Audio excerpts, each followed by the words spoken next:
Welcome to The Waters Between, a podcast about connection, community, and the power of giving in the Waccamaw region of South Carolina. Welcome to The Waters Between podcast. I'm Mike Mancuso. I'm happy to be your host today, and we're doing something really special today. We're actually coming to you from the studios of 94.9 The Surf. And we've got the celebrities of the surf with us, and we're going to sit down and have a chat and talk about the station and talk about the culture that surrounds this station, the music, and all the special things that happen here. So what I want to do now is kind of have everybody introduce themselves and tell us why you came to the surf. Well, I can go ahead and start. Mine probably by proxy, actually. I don't know. It was divine intervention, actually. I was in Nashville at the time, and it was right after COVID had hit, and it kind of just floundering around. And I've been friends with Jessica, our station manager, since we were really kids. And I've been in radio at a young age, but a long time. It's been long since the late 80s, really. And they were in a situation where they needed somebody to kind of fill in for the afternoon show. And so I just came in to fill in, and I guess 4.5 years later, I'm still filling in. But I'm blessed. Love it. Yeah. Well, thanks, Jim. Appreciate you being with us today. I came here because I needed a job.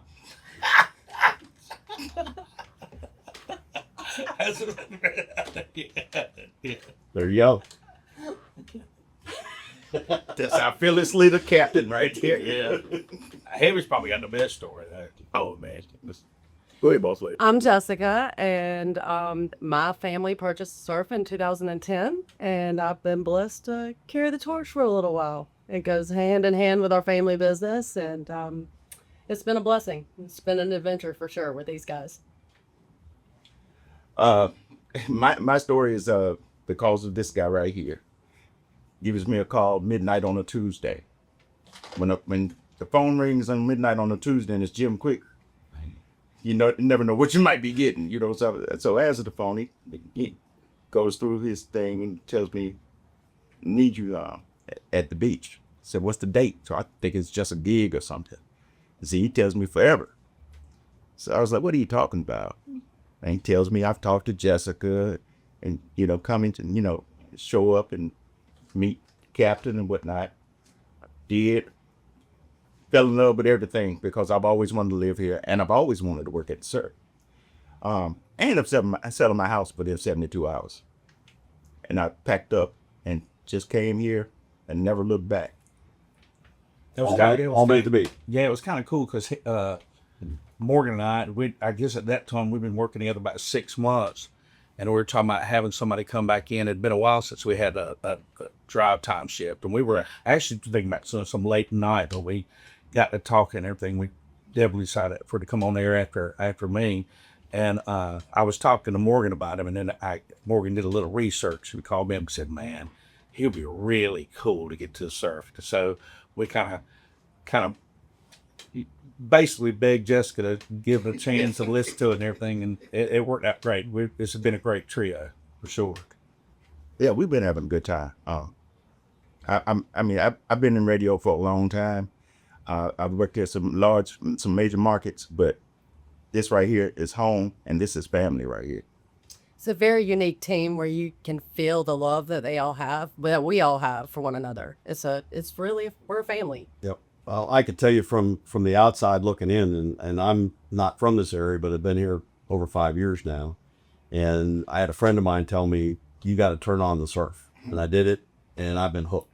And it plays everywhere I go. And just listening to you guys, I can't tell you, just starting the morning off with Jim, and I got a smile on my face from the first time I walk into my office and turn the radio on. And stuff that comes out of you guys, oh my goodness gracious. My wife will hear me laughing in my office and go, why are you laughing in your office? I says, "It's Jim Quick again." The beauty of live radio. Yes, without a doubt. No question. Well, thank you for letting us enter your home today, and we're going to be talking about some partnerships here in the next segment. So thank you very much. What makes the surf different than other radio stations? The surf represents something to people. It represents the beach lifestyle, not only to beach music enthusiasts, but to even SOS. We've been blessed to be the flagship station for SOS. So the Shaggers look to us as a representation of something that they do. They love the dance, and beach music people the same. We have Surf Central flying flags on the beach right now, and the surf's a flagship for them that represents that beach lifestyle, that easygoing, just listening to beach music on the sand and the surf. It just I think one of the things that stuck with me at the first time you and I met is you talked a little bit about the audience of the radio station, and you showed me your computer screen and where all of this was streaming at any one time. And I get chills every time I think about that. Can you talk just a little bit about that for a minute? it's literally all over the world, and it shocked us when we started having the opportunity to go on the backside and be able to see where people are coming from. And there's people in China, there's people in California, Arizona, Washington State, all up and down the East Coast. It's just wild. Yeah. I mean, these guys are streaming on average 3,500 to 44,000 devices a day. And that's pretty strong because you don't know how many listeners are behind that device. Yeah. Could be 1, 2, 20, 100. Yep. So sky's the limit. Hopefully new technology will start to tell us how many people are listening to the devices. There you go. All right. So, Mr. Morgan, you've been part of the station and the community for a long time. What makes the surf special? No, a lot of things, but most importantly is because you have three guys who are live and they're on the air every day, and they're very serious about their love for radio, and they're serious about making it work. It's really like shooting fish in a barrel right now because corporate radio was coming and taking out all the DJs. A lot of the talent left when that started happening. And we're giving a sound that's real and it's honest, and they hear our mistakes. We wear them on our sleeve. We have a good attitude about it. We don't mind making mistakes, but that's part of live radio, and people appreciate that. It's amazing how many people reach out to us collectively or individually to say, hey, this is like the radio that I grew up with. And that was when radio was a dominant thing as far as media goes. And even though it may have gone down some on a national level, it's going strong here. I mean, strong here. Some of the other people in the business that have contacted us we had the program director from WBT in Charlotte come up here to look at it. He was down on vacation. So I had to come by and see you guys. It's the station I grew up with in Charlotte. He's got a friend in Nashville who comes down and marvels at the sound of it. It's just honest, and people pick up on that. It's wonderful. It latched on to something in me early on. I had an uncle, his name was Jerry, and he was a DJ at a place called WPIC in Sharon, Pennsylvania. And later on WCDL in Carbondale, Pennsylvania. And I'd listen to him live and you guys bring that back. I think that's, as a listener, that's important, and definitely enjoyed for sure. All right. So, Mr. Quick. So as an artist, what role does beach music play to bring all these people together? Oh, well, I mean, Jessica kind of mentioned the fact that it's a lifestyle, which it really is. It's hard to pinhole beach music as being a form of music. It's really not really a category. It really is a lifestyle. It encompasses anything from, disco to R&B, blues, soul, country. I mean, it's just all over the map. It's more of a lifestyle. It's just this trajectory of sound that people seem to agree subconsciously somehow or another that it does fit in our realm. But I think probably the biggest thing is the way that we're so personable with our people, and we're approachable. And we are everywhere. We tell people that everywhere. We are in parades, we're at clubs, we're broadcasting live, we're on a tiki bar every week, and we're at every major event there could be, and we promote every major event there is of beach music. When it comes to anything from festivals to industry awards to cruises to it's to going to our little local festivals. We have, I'm not trying to brag, but the station is so infectious and then pulled in so many thousands and hundreds of thousands of people from all over the Southeast that when we support something, it grows. I mean, if there's something like the Blue Crab Festival or these festivals that 25 years ago that would just be lucky to have, a couple of hundred people, have grown to thousands and thousands of people, and it's become something that was just a half-a-day event turned to a 3-day event or even a week long. I mean, we watched SOS grow from just one weekend to 10 days. So I mean, I think and surf is just something that promotes it, and it's like the voice and the music that represents it all. It's like the center point, if you will, everything that happens in this industry musically and festival wise. I'm just we're the source of it all. They look to us for that. Yep. On the website, on the sound, everywhere. social They media. look to us for that. I would even go as far as to say you guys are the heartbeat. You connect everybody. I would say we're the heartbeat, the brains, and the legs. Brains and really. Absolutely. So, DJ Hem, what surprises you most about today's listeners and how they connect with the station? First of all, the widespread, the age group. I would never expected that 8-year-olds want to hear Miss Grace, or something like that. You know what I'm saying? The age group from all the way on up, it's crazy. And the demographics also. There's a whole lot of folks that, I'm finding that were listening or maybe closet listeners, surf listeners. Now they all like that, hey, it's the best thing that ever happened to us. And they make trips here just to come and hang out with us. I mean, people schedule their vacations around the tiki bar and stuff like that. You know what I'm saying? So I mean, it's crazy. The amount of people and the age and the demographics, it's phenomenal. Oh, amazing. Absolutely amazing. So, at the end of the day, my observation is the surf has always been much more than just the music. You just talked about the people and how you're connecting and bringing people together. And it really, truly is all about the people. So thank you for all the work you're doing. You really you're the heartbeat of the community. Appreciate what you do. So now moving on to, talking a little bit about how the surf has always been part of giving back to the community. Jessica, first question to you. The surf has supported so many causes over the years. Talk about that tradition. It's the surf has a loud voice. We can agree to that. And it's very important for all of us to be able to use that platform to do good within our community and within surrounding areas. Every year we do a polar plunge. We gave $11,000 to the North Myrtle Beach Humane Society. We have been able to raise over $20,000 for a local child at the Beach Music Festival. We've been able to take over $100,000 worth of merchandise after the hurricane up to Roan Mountain, Tennessee for hurricane relief. And it was just amazing for these guys. They do that in 48 hours. Like when emergencies and things come up, even the polar plunge, they pulled that off in 2 weeks. We just decided, hey, I think Evie decided. Yeah. I think Evie decided. He wanted to do the polar plunge, and we can get on that mic, or they get on the mic and just ask our community, hey, we're going to do this to raise money for this XYZ. And they come in droves. I mean, it's just, my head spins sometimes, especially during the hurricane relief. We parked a big van out front, and people were circling the driveway all day long. We filled up 2 box trucks and my horse trailer. That's absolutely amazing. In one day. And one day, and that's just, that's our listeners. We sponsor Hope's Kitchen. Anytime we go down to Grove Rolls or we'll go to Bullinos and we'll do a food drive for them. And it's just amazing, the outpour of support. I've been part of those, and it's amazing how many people are showing up, and they're all driven by what's being said right here. It is. Yep.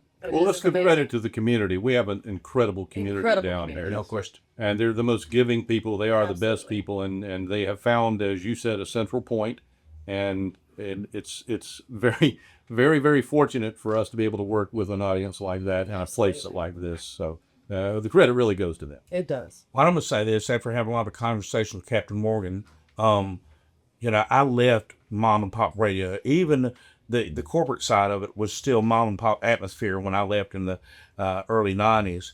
And I never experienced corporate radio to the extent that it's become, where there's no emotion, there's no feeling, there's really no staff, and there's nobody that's going out in the community.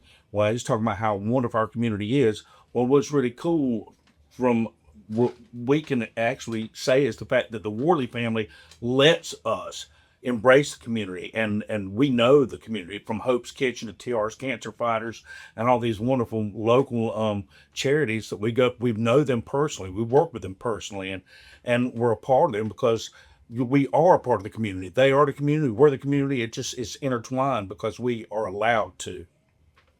Absolutely.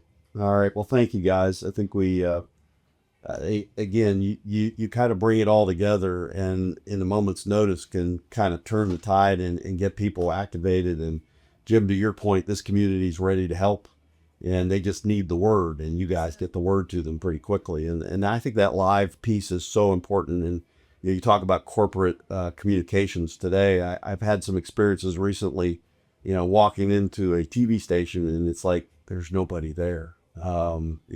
Here I can walk in at any time and I can see a face in this window.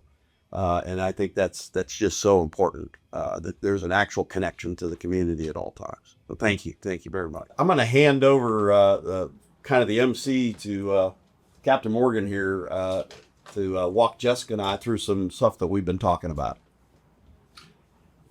Miss Worley, Captain Moore. have you ever considered a timeshare investment here on the Grand No, but I've been trying to contact you about to extended warranty? Let's talk about the foundation. This is brand new. We're just getting our legs under it. What was in your mind when you thought we should do this foundation? Because we're a radio station, we're a business, we're a part of the community here. But why make a foundation? We have been so successful, and all the food drives, raffles, all the things that we do, polar plunges. And it gave me the idea to want to start the Surf Foundation first, was the initial thought, because we have outside listeners contacting us. How can we contribute? How can we be a part of this? And I really didn't have an outlet for them to do that.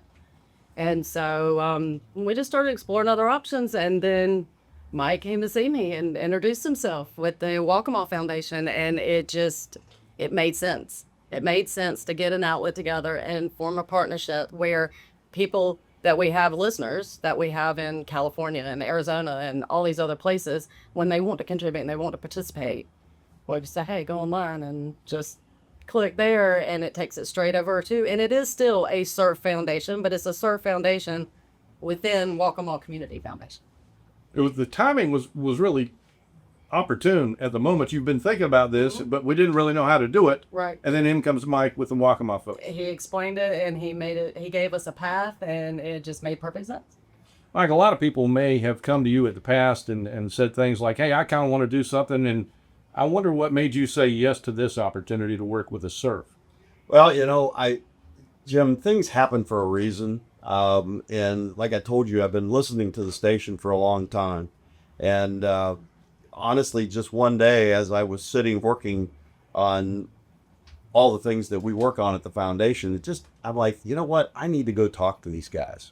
And walked into Jessica's office and just introduced myself. And, at the end of the day, we're looking to make sure that we can connect to our community. And help all of the nonprofits that we support here. And there's a lot of them. There's over 400 of them in just the 2 counties around us, and all the important work they do.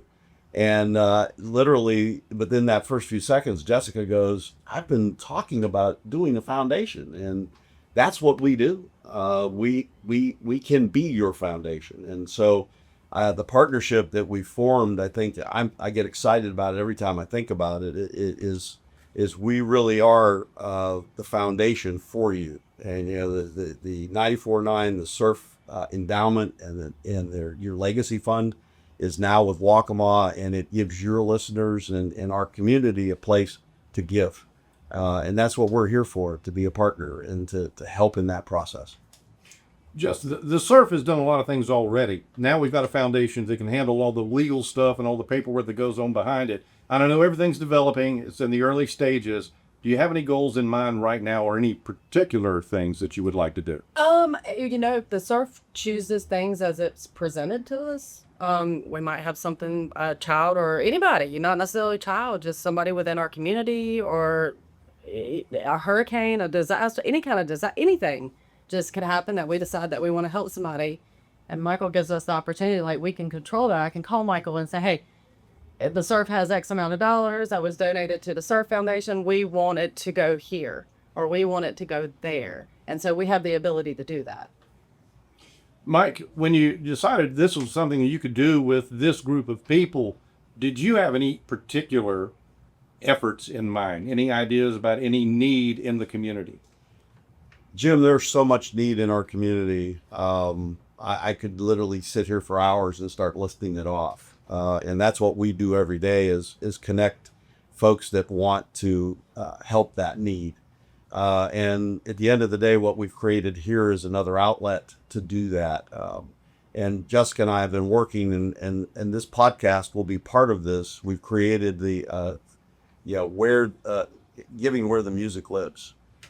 Is kind of the theme of this, and we've built a web page that'll be part of your website, part of our website, where the listeners can go and connect with the fund, connect with what you're working on, and we're going to let this kind of take its own life, and grow.